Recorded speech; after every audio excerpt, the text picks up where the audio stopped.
The lifeboat scenario, as we've been discussing in the previous video, is a vivid textbook illustration, but shows clearly that specific moral choices must be evaluated alongside the moral consequences of the alternative choices.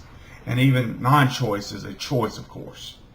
To not choose to do something, in this case, invariably results in the death of everyone. In the other words, the big picture.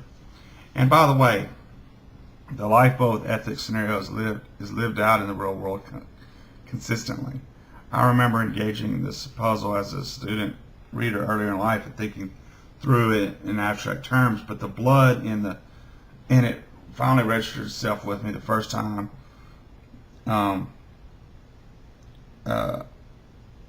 First time when I was reading about how a business executive was forced literally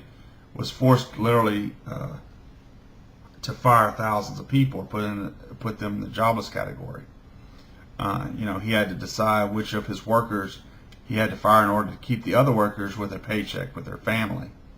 This decision on who to throw off the lifeboat so that others could continue to have paychecks is one of the more painful and distressing ones I'm sure many people go through on a regular basis. We really need to see the reality of the trade-off in complex moral situations. It is not simply a horror of one set of examples versus the horror of another set of examples. It really is the bigger picture of trying to maximize value and minimize destruction. It's just not as easy as decrying the death of innocence, no matter how heart-wrenching that may be for us or God. One modern illustration to show how complex tough situations can be. In an article from the U.S. News and World Report, May 3rd, 1999, the article's titled, "Paying for Freedom When Christian Groups Buy Slaves in Sudan. Do they keep the practice alive?" The first paragraph might easily have been written about the Amalekites. Arab mercenaries riding fast horses and firing rifles swept down on the north. For 2 weeks they terrorized the settlement of 10,000 black farmers, burning stocks of seeds, slaughtering cattle, torturing huts. Then they rounded up 400 tribespeople and marched them away as slaves. Over the past decade, such raids have occurred hundreds of times in a civil war between Sudan's Arab north, ruled by Islamic government, and the mainly black south, whose people practice Christianity and traditional African religions. Into this scene comes an organization called Christian Solidarity International, who buys these slaves from the Arab middlemen and returns them to their family and loved ones for their freedom. Is the civic leadership of the tribesmen thankful for these efforts to end the suffering and captivity of their sons and daughters? No, the civil commissioner of the country condemns the purchasing and freeing action. The program is empowering some of the Arabs to continue their acts. It may seem cruel to block the redemption of our children, but it's necessary in order to halt the trade in the long term. Now, the question is, moving away from the article, who's right here? Has the leadership of the country made a bad decision using big picture words like in the long term, or the relief of immediate suffering and captives created by the Christian group the right choice, even though it incidentally provides economic incentive for the further slave raids? This is quite complex, and simply painting a picture of the immediate suffering of an existing captive is not a complete enough way to approach the issue. One must consider this future sufferings of future captives as well. In the same way, one cannot avoid bigger picture thinking in difficult moral scenarios, like we have with the oppressive Amalekites and young Israel in the land. To ignore this aspect of moral thinking would result in immature judgments and less than best case results. All right, so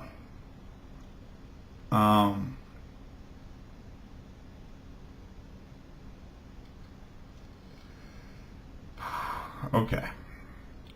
So I want to summarize some of the things that we have said here and discussing the Amalekites and 1 Samuel 15. First of all, the case of Amalek does not conform to known patterns of genocide and therefore cannot legitimately be called so. Constructing a logical contradiction, disproving God's existence in this case would be exceptionally difficult at best. We have a real-life trade-off decisions involving human life that create a presumption against the unilateral application of to kill a child is always unjust without qualification or situational variance. The Amalekites had a long and violent history of aggression against early Israel and other nations as well, raiding, plundering, and kidnapping them for the slave trade. The biblical descriptions and accounts about Amalekite's situation have earmarks of authenticity in themselves, and control data from ancient Near East increase the overall credibility of these foreign descriptions considerably beyond initial historical skepticism. Nomadic groups such as the Amalekites were violent and terrifying problems for all over the ancient world. The innocents were not guilty of their father's sins, and anything that happened to them as a consequence of military action against the warrior class cannot be construed as punishment on the innocents. There was a solid line of anti-Semitic and treachery behavior by successive generations of Amalekites. The fate of the innocents was a direct result of the horrible actions of their leaders, the warrior class. Amalek's acceptance into Israel's society is a clear indication of the non-genocidal military action against a specific location of Amalek. Military action was designed to completely eliminate the Amalekite presence in the desert, and the only option was wholesale destruction of the warrior military population. There were only a couple options as to what should be the fate of the Amalekite dependents. There were no options to absorb the people into Israel, and there were no options for welfare or relief programs in the ancient Near East. The only two choices were to lead them to die slowly or kill them quickly. People themselves actually normally chose to die quickly, rather than go with foreign slavery or lingering torturous death in a desert.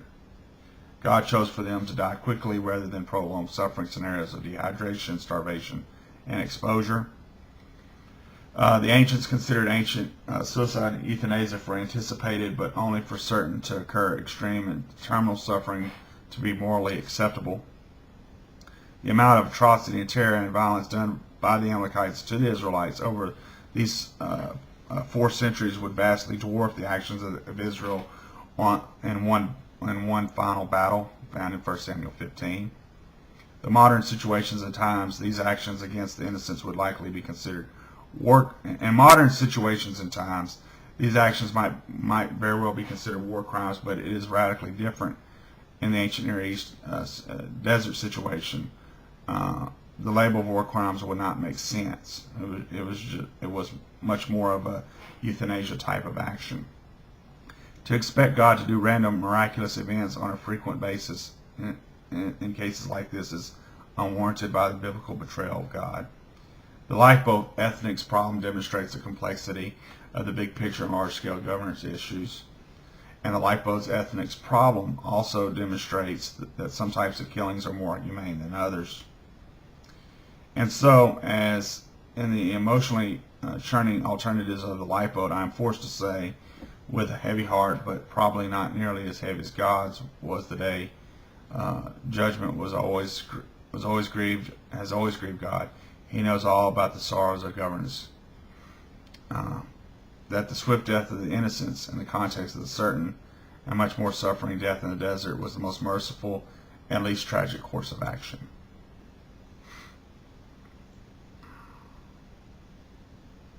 And I'll finish up in the next video.